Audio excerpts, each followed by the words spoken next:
क्या आप जानते हैं कि एक आत्मा किस युग में कितनी बार जन्म लेती है? अगर नहीं जानते हैं तो इस वीडियो को पूरा जरूर देखें। ऐसा माना जाता है कि कलयुग में एक आत्मा का जन्म 45 बार होता है और इसकी उम्र 100 साल तक की होती है। महर्षि व्यास जी के अनुसार सतयुग, त्रेता युग, द्वापर युग, कलयुग ये 4 युग हैं जो देवताओं के 12,000 दिव्य वर्षों के बराबर होते हैं। समस्त चतुर्युग एक से ही होते हैं। आरंभ सतयुग से होता है और अंत कलयुग होता है। किसी भी जन्म में अपनी आजादी से किए गए कर्मों के मुताबिक आत्मा अगला शरीर धारण करती है। हिंदू धर्म के सर्वोच्च ग्रंथ अपरिवर्तनीय है, अर्थात किसी भी युग में इसमें कोई बदलाव नहीं किया जा सकता है। ब्रह्मा जी कृतयुग में जिस प्रकार सृष्टि का आरंभ करते हैं वैसे ही कलयुग में उसका उपसंहार करते हैं।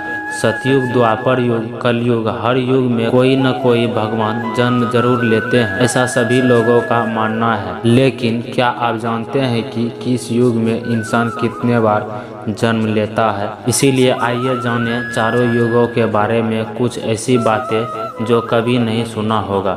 सतयुग के लिए माना जाता है कि इस युग में भगवान राम ने रावण का वध करने के लिए जन्म लिया था, क्योंकि जब जब इस धरती पर पाप बढ़ा है तब तब भगवान ने इस धरती को अपना विराट रूप दिखाया है। सतयुग में धरती पर आत्माओं का वास हुआ करता था, जिसे वर्ल्ड ऑफ सोल भी कहा जाता है। जैसे हर शरीर का अंत होता है, ठीक वैसे ही एक समय का भी अंत आता है। ऐसा माना जाता है कि सतयुग की 17,28,000 बाद खत्म होती है, जिसमें एक समान व्यक्ति 1 लाख साल तक जी सकता है, जिनका कद 32 फुट लंबा हुआ करता था। इस युग में इंसान अपनी इच्छा अनुसार मर सकता था। त्रेता युग हिंदू धर्म में श्री राम श्री विष्णु के 10वां अवतारों में 7वें अवतार है, लेकिन यह रहस्य बहुत कम लोगों को मालूम है कि श्री राम की मृत्यु कैसे हुई। दरअसल भगवान श्री राम की मृत्यु का एक रहस्य है जिसका उल्लेख सिर्फ पौराणिक धर्म ग्रंथों में ही मिलता है।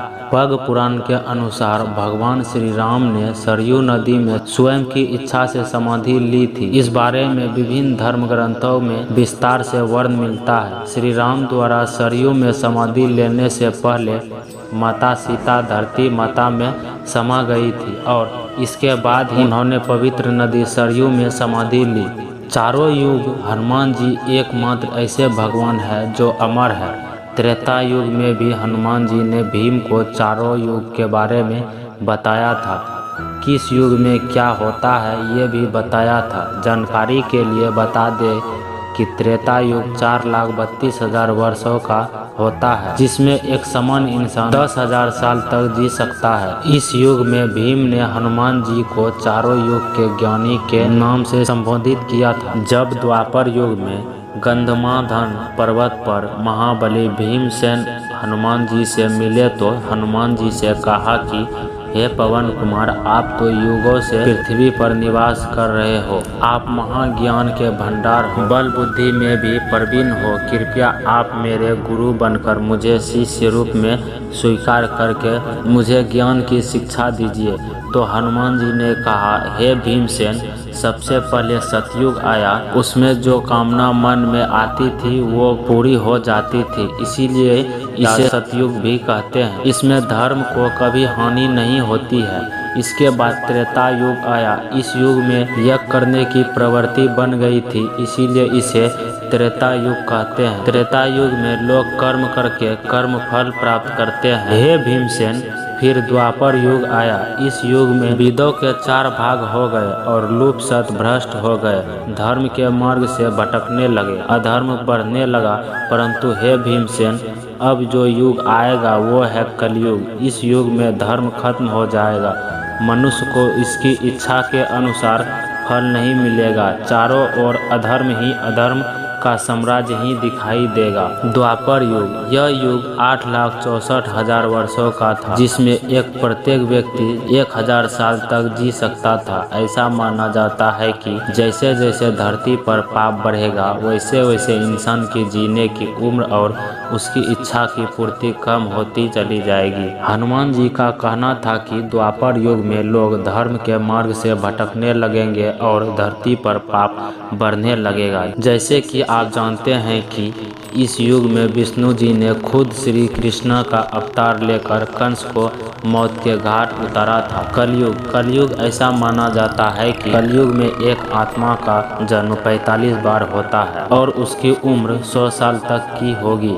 इस युग में इंसान पर्यावरण को तहस नहस कर देगा और इस युग में इंसान की इच्छा पूर्ति कम हो जाएगी और वे पाप का भागीदार बन जाएगा।